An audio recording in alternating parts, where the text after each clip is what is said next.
I just want you guys to know that currently, at this moment, as I'm speaking, someone is biting my arm as if it's a chew toy. Cold-Mort. Yeah. It's unfortunate. I'm going to push her off the couch. Well, she's about to fall. Boom!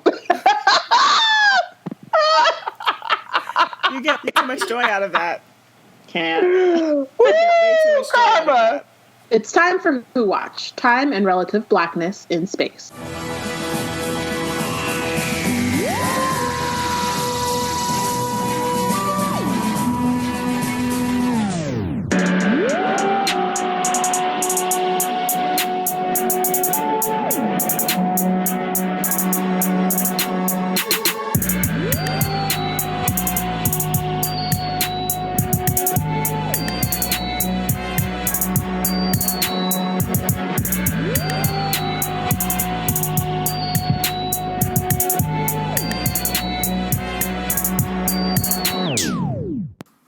Black girls have the box. Hi, everyone. It's Bayana, Connie, and Robin coming to you live from the Time Vortex. We're continuing our Blue Ballot Box series, where we discuss one episode from each season of New Who based on our nominations and your votes. Today we're discussing episode 5 of Doctor Who Season 2, Girl in the Fireplace, which I won. Collusion! Collusion! Just had to put that in there. In this episode, the Doctor snogs Madame de Pompadour, Rose tries to fill the Doctor's shoes, and Mickey goes on his first TARDIS trip. So, real quick before we go in, and this is actually my favorite episode of this season. So it's kind of funny because not saying much. No, it's not saying much, but it's funny because I deliberately didn't choose this one as because I was trying to choose ones that well, for season 2, I was trying to choose one that wasn't one that I was trying to choose a good one, but so there are less choices in season 2, but generally I was trying to choose ones that I didn't Our other choices were New Earth, which is great. New Earth is great. And Tooth and Claw. But what I'm saying is that of the especially one-off, because I like the Rise of the Cybermen, that 2-parter or whatever of season 2. Yeah. I in terms of season 2, I'm just going to choose a good one, but I didn't want to choose my favorite one because I'm trying to do ones that either I haven't seen very much or are not usually the ones that I'll go back to. Mm-hmm. But it makes it harder to. Other than being salty that I didn't win, I actually like this episode a lot, so I wasn't that upset.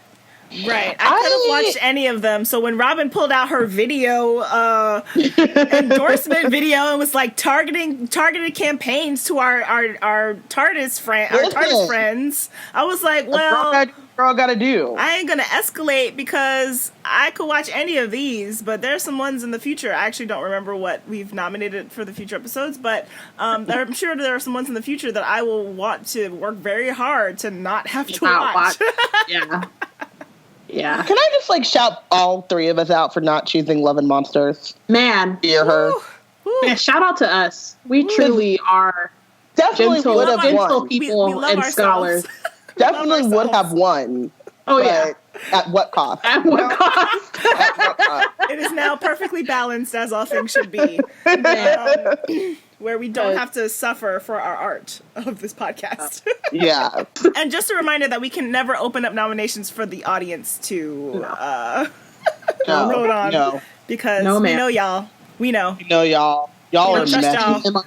These are the ones we choose because we may or may not. We can watch them. We can watch them. There are some of them that y'all picked. There's some that's true. There's one that I picked that I definitely. I'm still gonna regret. Shooketh by that. But I know you're gonna win. I know I'm gonna win. No, we don't. Yeah, we'll leave it. We'll leave it. But it wasn't. It's not Love and Monsters, and so really, shout out to past us for having the wherewithal to not do something so as damaging as watching that would have been for us. Mm-hmm. Whew, it would have just been an endless scream. That's what this episode would have been if we had to do that. I tried to do a rewatch, it was a couple years ago now. I think in preparation for when, whatever the original iteration of TARDIS was going to be, I was I'm going to watch all the episodes, and I'm not going to skip any. And I did really well, and then I got to Love and Monsters, and I got 5 minutes in, and I was you're like, nope! He's like, I don't have to do this. That was the moment I was like, you know what? It's an arbitrary rule. Yeah. was like, who came up with this? Who said that? Right, me. Who's Okay, that? great. Yeah, this episode is very Moffat-y. It is so Moffat-y. I actually, though, it is very Moffat-y. There are a lot of we should have seen everything coming. But it's also so I still saw a lot of RTD in this. Mostly in it's so campy. And 10 is great in camp, but it's so big. Yeah. Everything's so big. That's great. Yeah. The horse named Arthur. Just.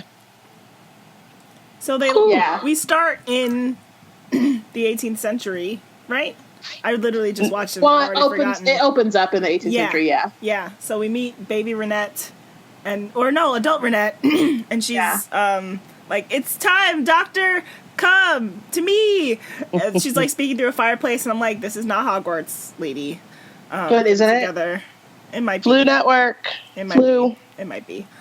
So she's trying to flu the doctor and call her to him, and then we realize that they've landed in the 51st century, which my first thought was River, because I'm river trash.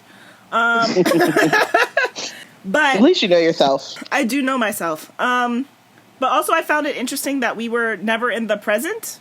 It's a rare episode. They don't do this too often, where they're both in the future and in the past. So I found that really interesting when we got there. And Mickey. I think I like this episode so much. I mean, there are a couple of reasons, but I think watching it now and knowing what I know about the future of Doctor Who, it was really funny to watch and be like, oh, okay, I've seen that. I see that comes back up again. That comes back up again. But it didn't bother me. I don't think it was more this is how, because I feel like it was done well, contained within that episode.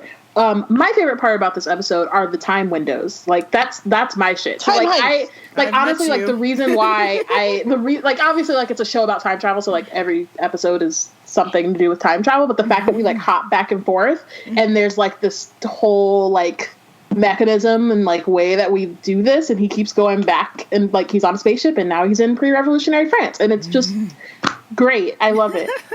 It's awesome. Diana also knows herself. Diana. It's I'm travel just trash. It's fun. I don't care. Always honestly, if they could do it again with a different storyline, and I'd be all here for it. I'm just let's go. Time windows. Yeah. Fair. Yeah. But we have to acknowledge this. The TARDIS could have fixed all of this. Yes. They mentioned absolutely. There's a line in it where it's just well, the TARDIS, we're part of events now. We're part of events now. And I'm that's no, never stopped you before. That doesn't make 10. sense. Yeah. Not even any other doctor, just 10. That's literally never stopped you before. Yeah.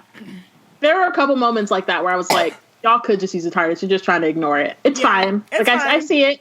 It's okay. I know I you would see have liked it better, though, if the line was can we use the TARDIS? And he was just no, we're having fun. This is fun. You know what I mean? Right, yeah. You could just be a self-imposed rule or something. But yeah, we're part of the trying to make it seem as though that's a hard and fast rule or something. But even still, I don't see how that would have prevented them being a part of events. Doesn't make sense. It wouldn't have prevented them from they've been traveling back in time to the 18th century. Just use the TARDIS to travel back in time to the 18th century. You're still a part of events. Yeah. Right. It's still, but who cares? We're jumping through space windows with a horse. I don't care. I definitely wrote it down as probably not, but I don't care because we just crashed through a damn mirror, and that's and you're in. I'm in. Let's do it. And that's what I'm saying too. Is I was in too. I just that line, and that is a very Moffat thing. This throwaway line, which is that's not a rule. Because you said the thing does not make that a rule. What are you talking about? Just say no. I'm having fun, or don't. I don't know. Yeah. Don't bring up the fact, because I would much rather Rose have never said, let's go to the TARDIS, and we, as an audience, were just they could have just used the TARDIS. You know what I mean? Right. As opposed to, what it seems like is, in the writing room, or as he's writing it, because there's not, I don't know how their rooms work. I'm assuming there's not a writer's room, because how would half how some of these episodes ever. Anyway, well, I was while he's writing it, I'm sure he's like, oh, the audience is going to just wonder why we don't use a TARDIS, so I'm going to... was looking it up, and apparently that happened on set, because David Tennant was like, he could just use the TARDIS, right? So it happened in production, not pre-production. Oh. if TV tropes is to be believed. So I think it was actually a last-minute thing, because Tennant was like, guys... we have the TARDIS been sitting here the whole time. Like, it's just here set. Is like... It's on set. And it's like they walk by it. They walk by it so many times.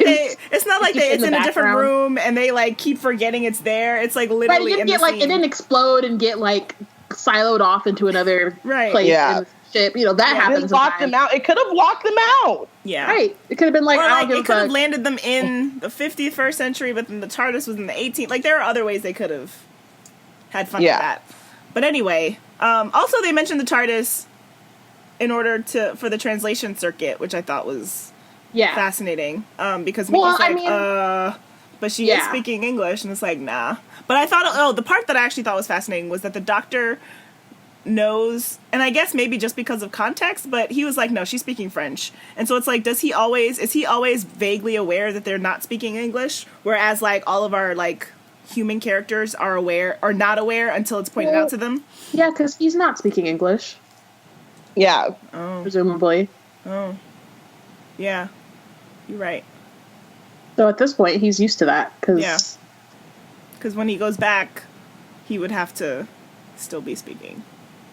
Yeah, I mean, maybe he knows how to speak French English. To her. You know what I mean? But I'm sure he knows how to speak baby and horse. Yeah, like I'm sure he knows how to speak horse then. Did he know how to speak horse in this episode? Maybe. It's not mentioned, but probably. I mean, he knew that the horse's name was Arthur, so...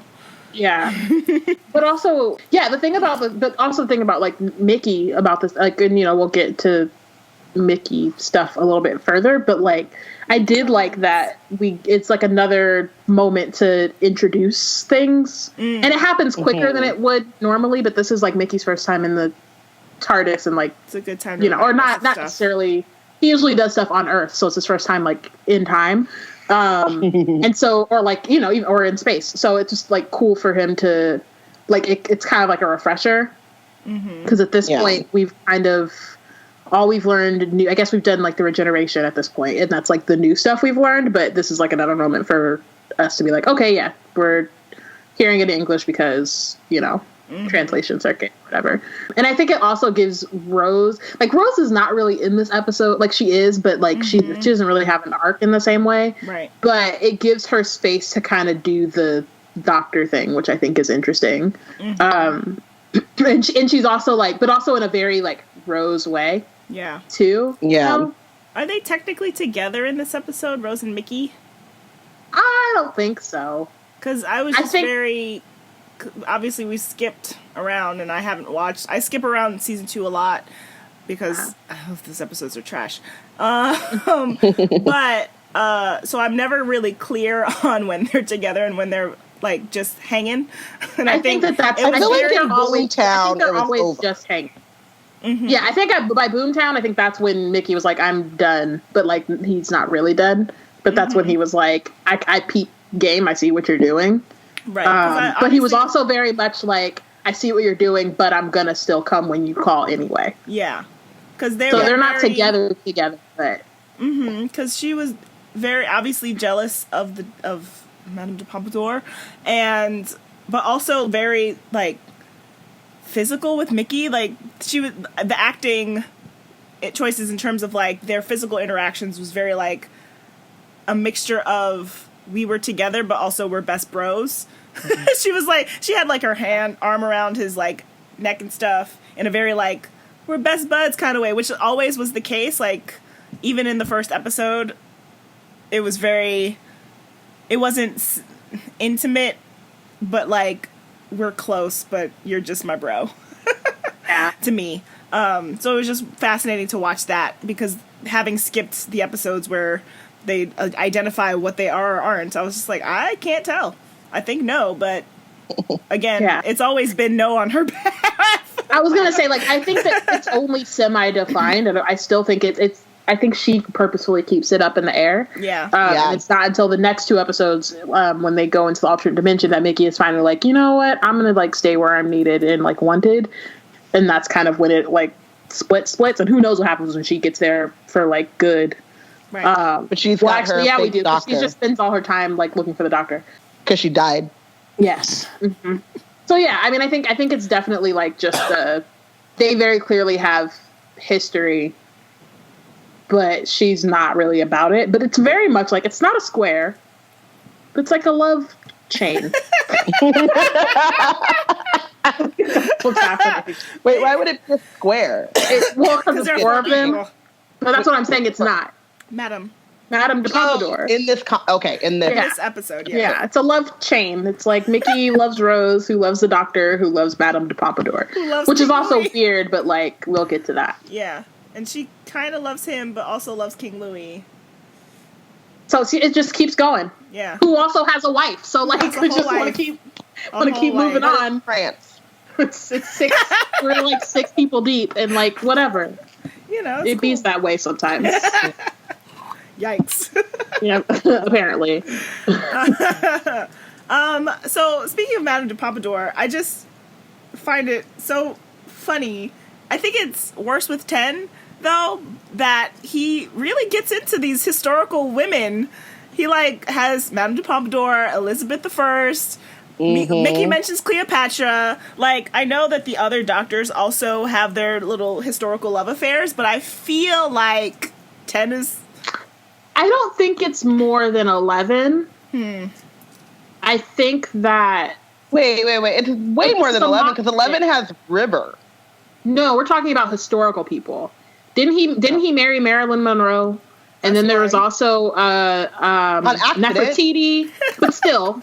Then there's Elizabeth Nefertiti, was also an accident. And then I wouldn't say that it's more. I'd say they're about on the same par, to be honest. And I think that that's a Moffat thing, because I think he likes to, because like everybody likes to name drop like historical figures, but often I feel like every time it's a woman, it's in relation to like a relationship, or at the very least sex, which is a thing that I just realized and is something that should probably be unpacked more. Yeah, but like we don't have to do that now. I mean, there's dancing in this episode, which is code word for sex. So there's what you said? Dancing in this episode, which is code word for sex.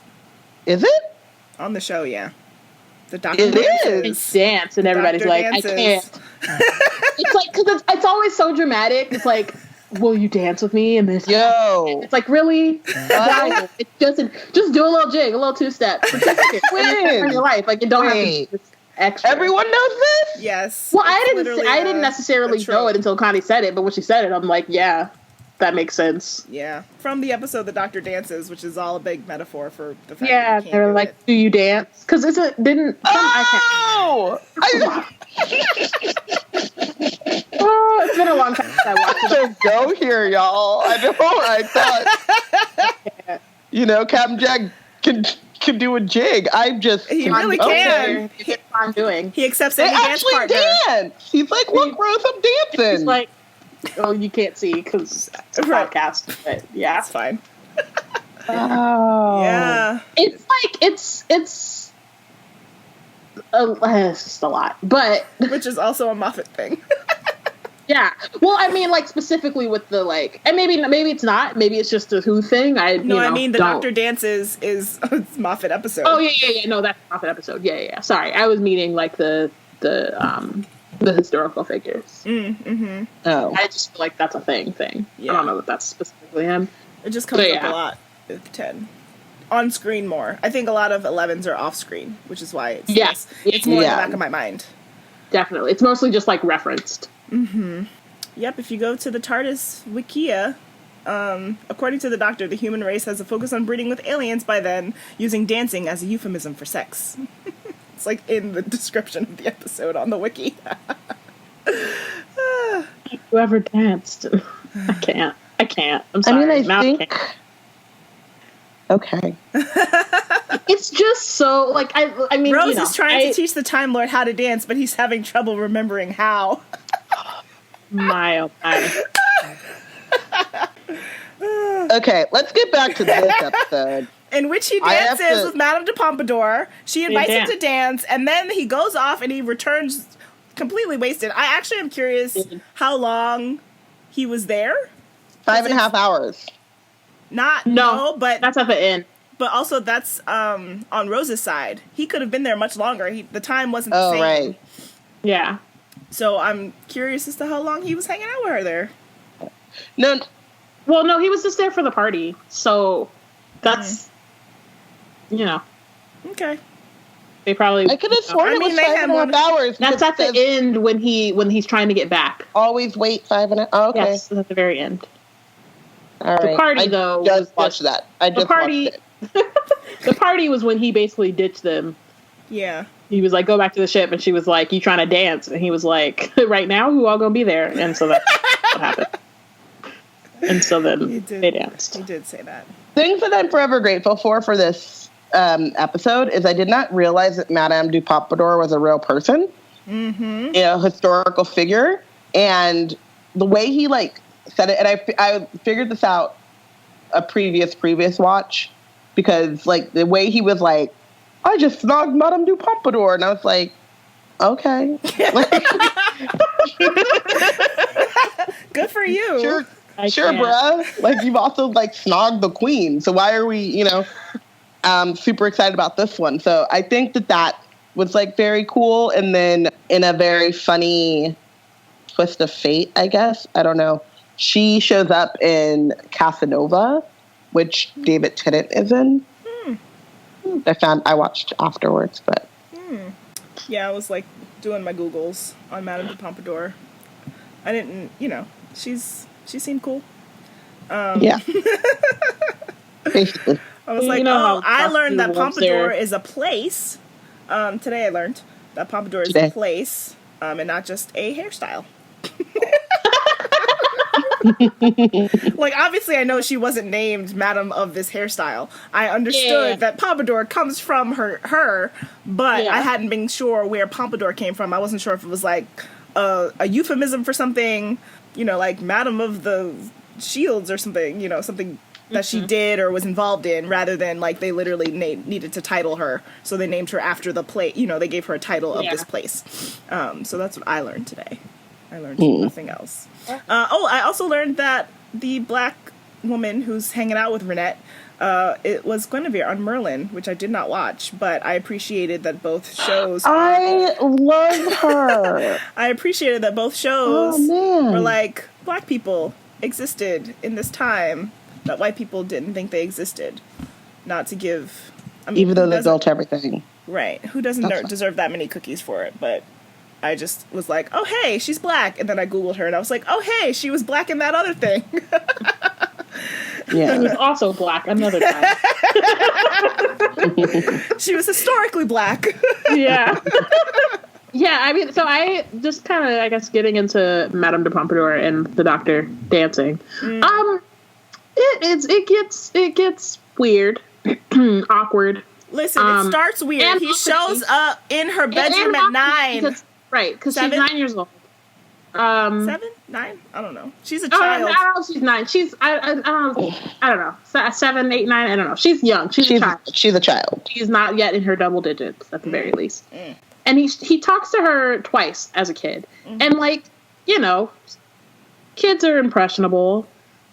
This is her imaginary friend. It's a very Amy light, pre-Amy, Amy 0. And then they pop up again, and it's not clear because it's a very quick interaction, maybe 18, 19. Yeah. And then his first thought isn't yo, that was the girl that I was just talking to 2 seconds ago. Right.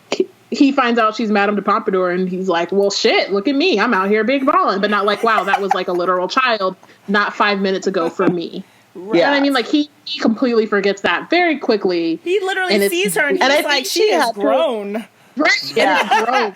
She's like, I don't think he had 18 at that point, because she gets married at 19. Historically. Right. But she's like with her mom getting ready to go somewhere. So I think getting ready, I think, to go to court. To court, yeah. So yeah, but it's very gross. Yeah. Like, oh man, we should have had Nicole on this episode. She doesn't like this episode, but also I know, because a lot of it is because of this. Which I get, right? Because again, like I said, like my favorite part of this episode is really Madame de Pompadour. Like she's cute. Her outfits are like, man, fashion on point. But like really, Apparently it's they're historically accurate. Yeah, they're fire, but the time windows are what I'm here for. Yeah, it's really not. It's not good. Like I can see, given.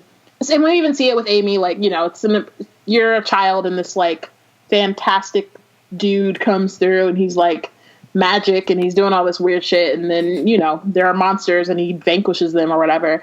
And, like... Vanquish. And, like, how in your head, like, that could leave an impression. And, like, sure, her kissing him at that point is, like, weird, but, like, okay. And that's on her. Him not being, like, whoa. And it's one of the rare times he, like, really kisses back. Like, a lot of the times when they show the Doctor being kissed, he's, like, either frozen or he stops it.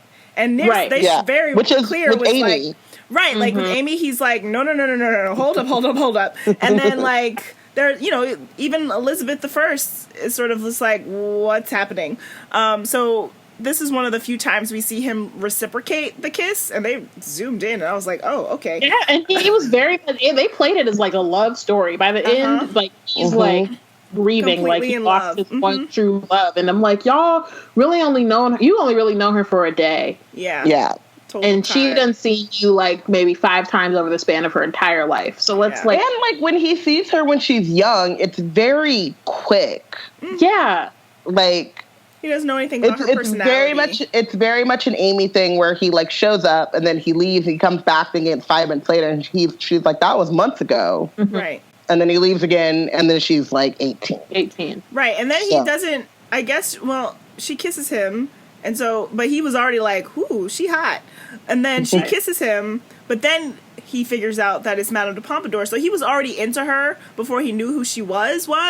And that he knew stuff about her, but then he's just in love with the idea of what she will become, I think, at that point, which is also interesting to unpack, because it's like he knows what she will do in the future, and he's like into that part, but then also into the physical part that she was just there. My brain hurts, and I'm sick. Because he's like, she's a courtesan, and great gardens, and yada yada. And meanwhile, Rose is over here like, so am I just chopped liver? Like, you gonna come home late, while I'm being arrested by some clockwork people, and you want to show up late to dinner? Like, I can do the math. The receipt says that you said there were 6 of y'all, but I count only 2. She was counting receipts like Whitney Houston while laying there, and the droid was like, can you please just give me my lady's brain? Yeah. Ugh. Gross. Time windows. But also, fun fact, David Tennant and Sophia Myles dated after this episode. Well, I mean... David Tennant was getting his. He has a thing for blondes.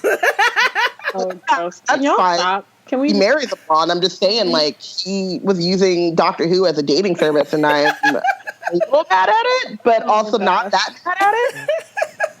I mean, it's just, it's just meeting someone at work. Like, all the actors and actresses come through. You know what I'm saying? Like, it doesn't seem like... Come on, man. I mean, he's charismatic. He's very charismatic. Like I said, I'm not mad at him. I'm just disappointed.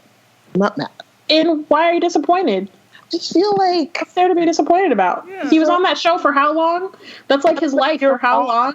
And you just meet... It's not like it's the same people he doesn't see every day. They popped up for one episode and you were like, oh, you're cute. Let's go on a date. Oh, snap. Like, I might make you my wife. I just feel like... It's not like he's preying on them. And the CEO is like, oh, you cute. Let's go on a date. No. He's not the CEO. He basically is. And just actors get together all the time. I don't understand why it's weird for him to like date someone on a show that he's on for 5+ years. He's like the face of he's the CMO. He's the chief marketing officer. Like, he's just like the face of the whole thing. No. It's fine. I don't think that we should go into it even more. I don't think that it's weird. It's like a thing that actors do all the time. They meet each other on in the movie set. when they're there for months. You don't know how long that they were, and also you don't know how long they knew. They might have known each other before. Yeah. I know. That's what I'm saying. There's only 5 of them in the whole island, in the whole country, and you want to be mad they date each other. It's only 5. So like, what else are you gonna do? Yeah, it's not that weird. I don't think it's weird. I think it's just because something isn't weird or something is done doesn't mean that I'm like all about it. I personally. Well, I mean, he didn't ask you. I know he didn't, and I'm saying the actual move problem. on. That might be the actual problem. Probably like he should have. You should. You should have to clear it with someone. He might have. Anyway, his freckles were on point this episode, and we can say that and move on. They were like panning on his face, and I was just like, wow, he has freckles. Also, He's so charming. He had a well. He had a couple wells and a ha. He had a good ha. He had a good ha. Yeah. So Madame de Pompadour is the original girl who waited, because she waits. Because the doctor did not, realize, not only do you have a time machine, but also you could just pull her through the fireplace right now. That one was really the one. Like the other one where Rose is like, why can't we use the TARDIS? We're part of this. I can understand I was like, that'll make sense, but like, fine. I'll go along with it. But the last one, I was like, just pull her this is just some bro. bullshit. Because then you put this her is in just the for TARDIS. Moffat to put his like sad little spin on it, where it didn't really have to be that way. You know what I mean? He was like, because I'm like, he could have been like, pack a bag, or he could have just been like, come through the thing with me right now, or he could have been Rose to pack a bag. He told her to pick a star, and then came back knowing that the way that he was going to come back was unreliable. He could have just been like, hey y'all, we're going in the TARDIS. Right, we're gonna pick hey, up. I haven't seen you in 5.5 hours. Gang, let's go. We got to go pick up Madame de Pompadour. And then roll through and drop y'all off because third wheels and all that. It's like I figured, he would show up in the TARDIS while she's looking at the star she picked. Like, yeah, he is. We get to go, and then they just go off on one adventure, and we don't have to see the adventure. I don't really care about that part. You know what I mean? But she hops on and then hops back off, and she's like, "Wow, that was great. Thanks, Doctor. I'm gonna live my life now."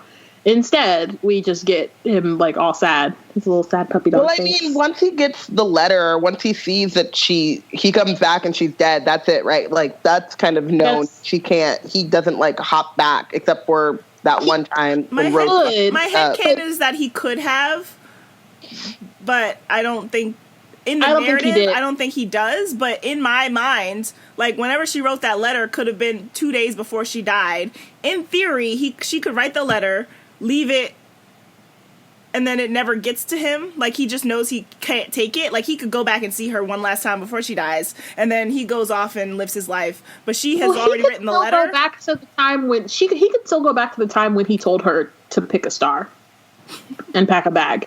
Like, he could have gone there, seen her die, or seen that she died, and then gone back to the TARDIS and been like, okay, we go pick her up in the time. Because nothing in the letter precludes the fact that, like, they hung out more. It doesn't exclude it, So it's like... But I also think that he probably... Well, she said she's waiting for him. Yeah, but she could still be waiting. He could have been like, oh, we're going to go on this one trip, I'm going to drop you back off, and then I'm going to go on my own thing again. He could, you know what I mean? Like, he could... Yeah. He leaves lots of people waiting. But, like, honestly, I do think that he didn't do that. Correct. And I think it has to do with who he is, especially around that time where he's just, like, people die, people fade, he's like, so lonely. I'm lonely. It's very, like, angsty and, like, it's wonderful for me. Can we talk about the angel? But, like, the point, though, is what I'm saying is, like, I feel like it reminds... more so than him being upset at her death, because, like, for him, that doesn't necessarily have to be the end of it. Mm-hmm. I think it's more his reminder that, like, the people that he's around are mortal and, like, will die and will fade. And so he's like, okay, I'm moving on because I don't want to be reminded that, like, she's gonna die. And I think it's also a fact of, like, distancing himself because he's already in deep, but if he goes back to find her, it'll be too deep, and then he'll still lose her regardless. So it's like, I'm gonna let her go now while I can. Yeah, and however much he starts taking, like, that'll mess up time, too. Like, it's a lot of, like, if he's just like, oh, I'm just going to keep coming back. Yeah. She's going to keep disappearing. Like, yeah. Hey, guys, guess what? Chicken butt. My brain hurt. Yeah, I mean, I guess I buy all of that.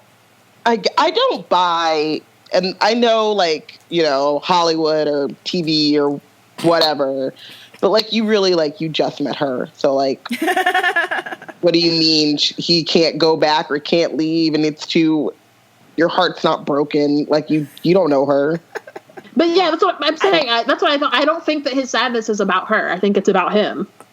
Which is like fucked up, but I think because he doesn't really know her. But again, it's a reminder of like his situation, not necessarily about her dying. It's just, and like he can everyone die. It just takes a while and out of order. I know, but exactly. But still, even though it does take a while and he regenerates and all these kind of things, he's still living a much longer life than than these humans, right? And so these are the people that he's chosen to, you know, hang out with. This whole episode is built on a Moffat trope of, if this thing is broken, then what is that? Because at the beginning it's just like, well, if this clock is broken, what's making that ticking sound? And I feel like that's a thing Moffat loves. Of like, he loves a like. If this is like very like thing that you don't think about, like right, very basic Wi-Fi. everyday thing.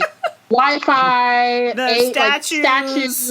If the statue, if the apple, like if the space, he has another one people too. have two heads. Then, silence. Yeah, like looking away. Like it's always all these like all these things. Yeah. He just loves to be like, okay, but what if it was sinister? And you're like, okay. But also, what if this thing is broken? Like, if that thing is broken, then what are we looking at? Just like to freak you out? Because mostly it's just the statues in the cave in Time of the Angels, where it's like, they have two heads. Why do all these statues have one? Dun dun dun! It's such a good reveal. Oh my god! It was, yeah. They did that one very well. It was good. They were able to time. Oh my god, they played themselves so hard. Wow. I love it. Too bad we didn't pick that one.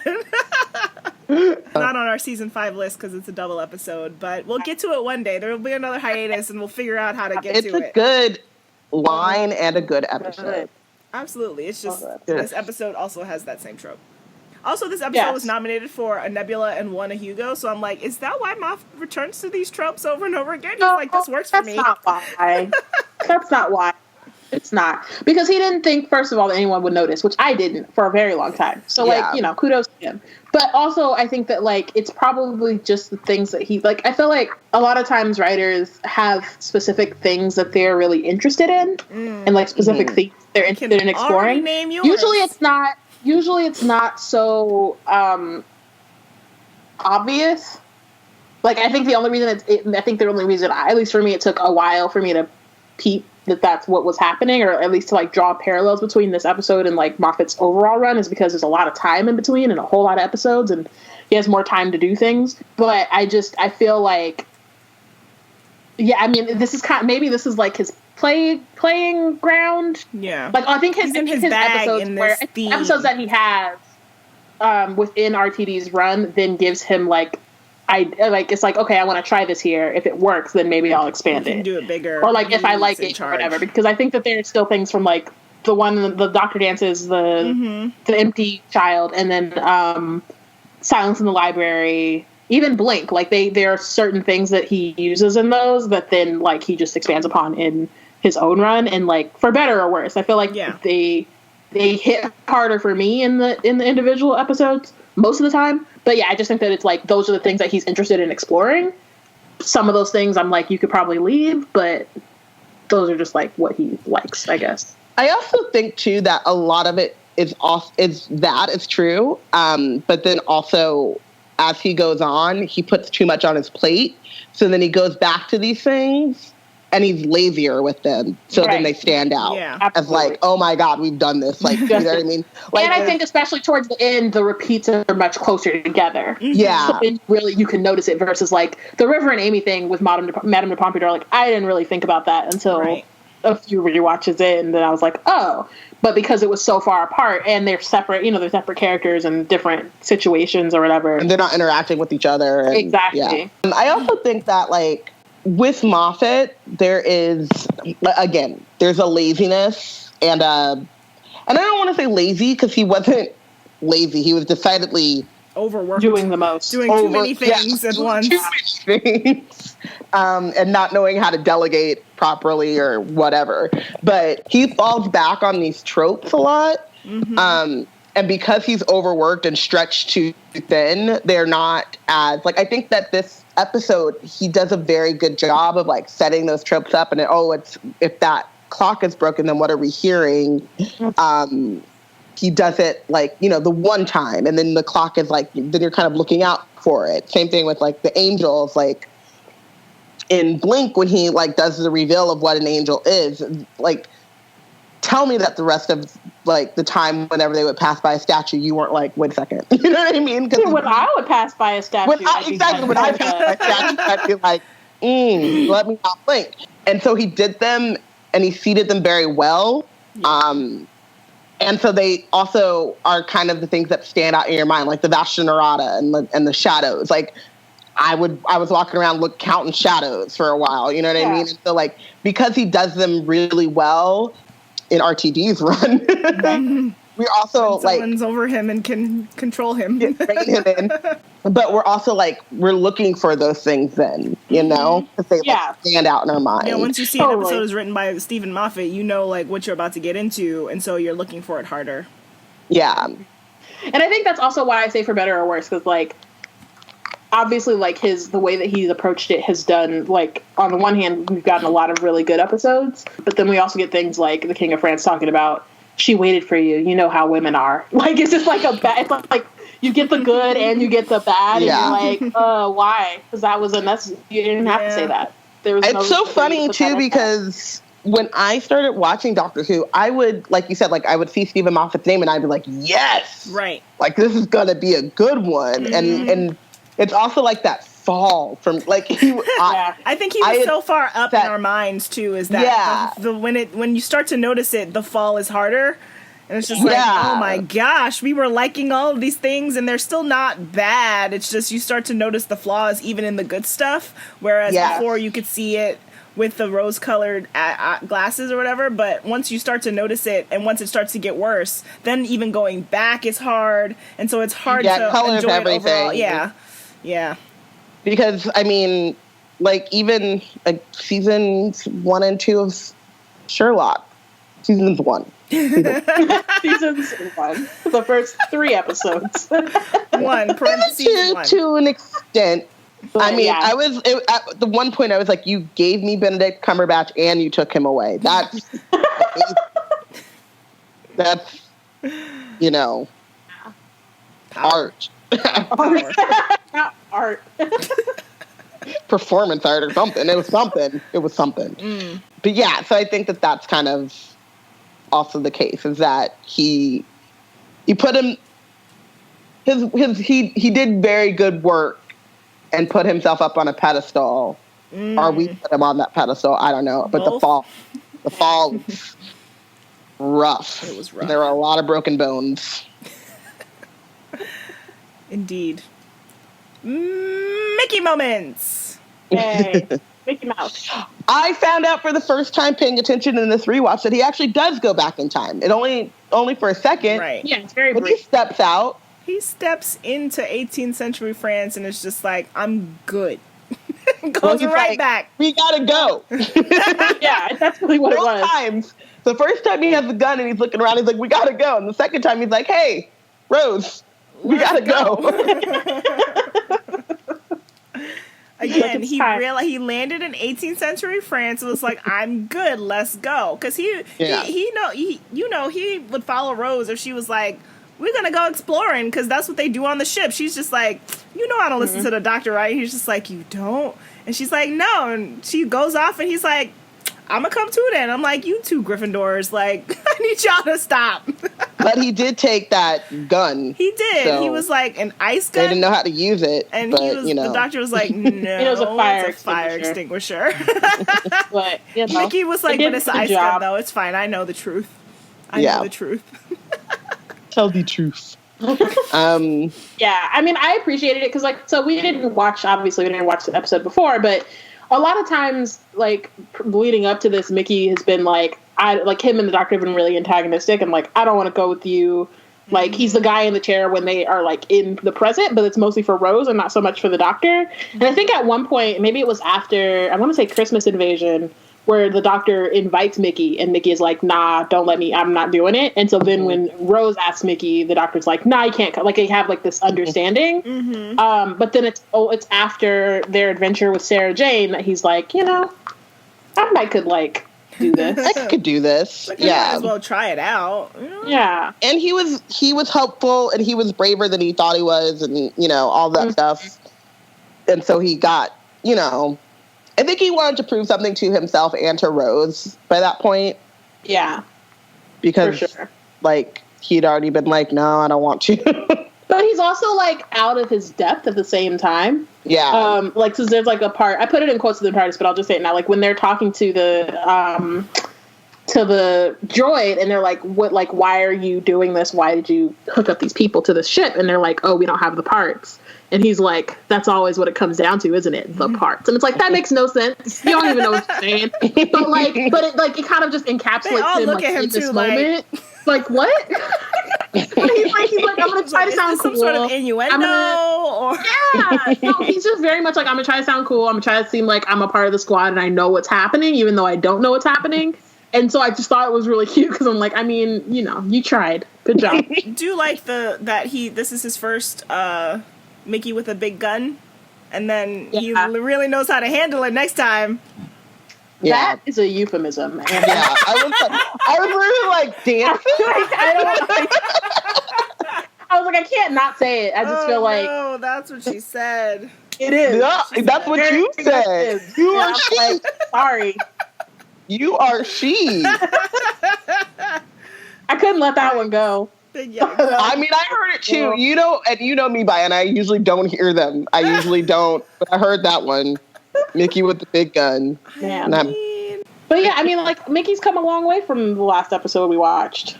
He's not just, like, hugging on Rose and like, oh no, literally what's happening? On the ground, tugging her legs. You know, he doesn't yet have a lineup, but that's soon come. And, you know. Dude, what the lineup does.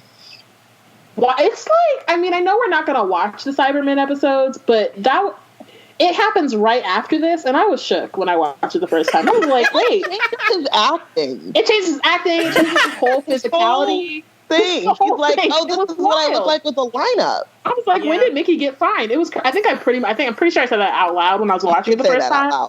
So I was like, hold up. I was like, I didn't know. Wow. And I'm not a person who's like, you need a lineup to be fine. No, I honestly hurt. Yeah. But also, you know me. I like change a person. It doesn't always change a person. Yeah. But in certain instances, like in that instance, it changed him, and it was weird. Like I just was not. I didn't. And I'm also curious as to how it came. Like, was this the people, you know, the hair and makeup people on set finally showed up and knew what to do, or was this Noelle being like, so I need y'all. If you for my character to feel more confident. You know, like John Boyega, I think he might have, like, it's a little bit better in this next movie. I don't remember seeing him in the trailer, but, like, I remember he had tweeted, like, I just got off, I'm done, we wrapped on set, it's time to get a lineup. And I was like, y'all can't get lineups in a galaxy far, far away? Like, that's crazy. They really not letting you get a haircut? He has one in this next one, and I am so he relieved. Does. But it was, like, but I want to say it was, maybe it was for the last movie. It was because we'd already, because the Force Awakens was already out. He's, and this is a whole new... I mean, it is May the Force, but this is the tangent. But he's like in a coma thing. Yes. So when would he have gotten a lineup? No, he doesn't have a lineup in the entire first movie. That's the problem is that he starts without one. He starts without one. He's a droid thing. The First Order don't have barbers. Like, that's crazy to me. No, that's wild. No, they don't. Got a full little like fade up, and he can't get just a quick nothing. He is a stormtrooper. They are expendable. That's disrespectful. Truly, I do. But like, okay. But the point is that Mickey is not in a galaxy far, far away. Correct. He's not like he's just he just didn't get one, and that's it's a choice. It's fine. I do. I'm just saying that it transformed him. Correct, and I do appreciate that is what it. That is part of the purpose that it serves in both cases, is that both characters come into their confidence and come into themselves and choose to get a lineup. It's not like the lineup does it. It's like he doesn't, like you were saying with like the self-confidence and stuff, like he doesn't take the time to take care of himself. Yeah. That's why. Yeah. And then he's like, oh, I am worth it. Maybe it's Maybelline. Maybe it's a lineup, but I'm worth it. Absolutely. You know? Yeah. No, totally. Absolutely. Quotes from the TARDIS? Must be a spatial temporal hyperlink. What's that? No idea. Just made it up. Didn't want to say magic door. What do the monsters have nightmares about? Me! Ha! What a good ha. What a good ha. But also, ha. like, the recurring theme of that is also a Moffat thing, but also a good one. One of the good Moffat things. It's very fairy tale, which she loves a good fairy tale. But me too, which is why I was like, I love Moffat. And then I was just like, oh, he's a problem. Do I? Yeah. Perhaps not. But I do still in retrospect. Like, the old stuff. You appreciate Moffat. I appreciate it, yeah. Oh. Yeah. What's a horse doing on a spaceship? Mickey, what's pre-revolutionary France doing on a spaceship? Get a little perspective. That was very Harry Potter to me. He needs to sort out his priorities. You're not keeping the horse. I let you keep Mickey. Which, problematic, But can we just say? But funny. Funny. Yeah. But problematic. Mickey's not a pet. True. Always take a banana to a party, Rose. I mean, why wouldn't he? Like, he had a banana in his pocket. Let's just talk about that. What we really need to talk about is who the hell put Bus down after this next because whoever it is, I'm fighting the next time we do it. Austin, apparently. Because I did not. Connie, I didn't know you had it in you. Wow. I'm about to. We've discussed this. We're throwing hands. I'm going to see you in a couple weeks, and it's wow. Oh, wait, we're fighting? We're fighting. Cousin Con Fight Edition? Pay-per-view? Yeah. Oh, boy. This came up in the Slack a few weeks ago, and I did it then too. I wasn't there. I wasn't there. I missed that one. Yeah, I missed it. That wasn't on. I didn't know about. I didn't know. We would have already fought. If it was a couple weeks ago, we would have fought last week. I didn't see it. So oh God. So the quote is, I'm sure at this point you know what the quote is. You're so thick. You're Mr. Thick, thickety thick face from Thicktown, Thickania, and so's your dad. Bust down. Not bust down. And that is forever insult that I love so much that I use on the regular. People always stare at me when I call them Mr. Thickety thick face from Thicktown, Thickania. So's your dad. That's a great one. The doctor is worth the monsters. Oh, God. My eyes roll so hard. Same, honestly. But you wrote this down, didn't you? I did, but also because of that. Like, honestly, like, it was one of those. And really, actually, it was because it's such a, like, it's so Moffat. This is what I learned. This is what I was waiting to say, but we had to get here. Also, the next quote as well. Yep. RTD lives for the melodrama. Like, everything's so big. Like I said this already. Moffat does very well with those, like, moments, and that's why I think he did very well in RTD's run as a writer.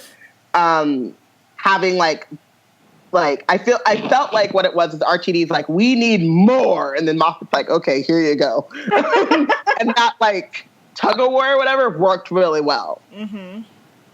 I am not one for the melodrama to a certain extent, but Bayana, I love it. That's why 10 is my favorite, because it's the angst and the melodrama, and I'm just like, where is my fainting couch? I would love it. And I'm always just like, can we not? But honestly, like, I love it in like I love it not in a like, oh my gosh, I like angst. I love angst. That's separate. But like melodrama, often it's like, it's because it's funny to me. Because I'm just like, nothing is that dramatic. And so, like, why is this so much?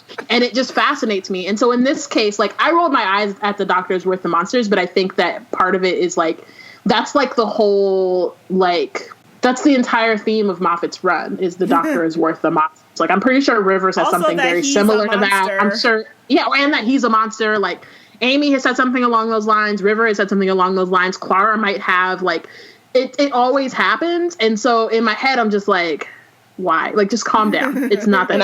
And I am just And like, she's can we known all him for just 5 take a nap? minutes 3 times. Right, like, you don't know him. Like, how do you know these monsters worth the monsters? Because you read his mind that one time? Like, are you sure? Like, I don't know. It's just like... He's got very good PR.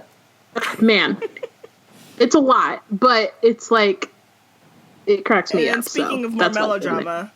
Yeah, First of here we all, go. She says, Who broke this down? Me. Brian. Me. You? Yes. Okay. I wrote it down in my notes, and then I was like, no. I like the returning shade, but I do agree that it is ridiculous and melodramatic. So, this is my lover, the King of France. Yeah, well, I'm a Lord of Time. And I wrote it down because I hate that she said my lover, the King of France. And I'm like, I know that that's technically what it is, but I really just don't feel like you would say it that way.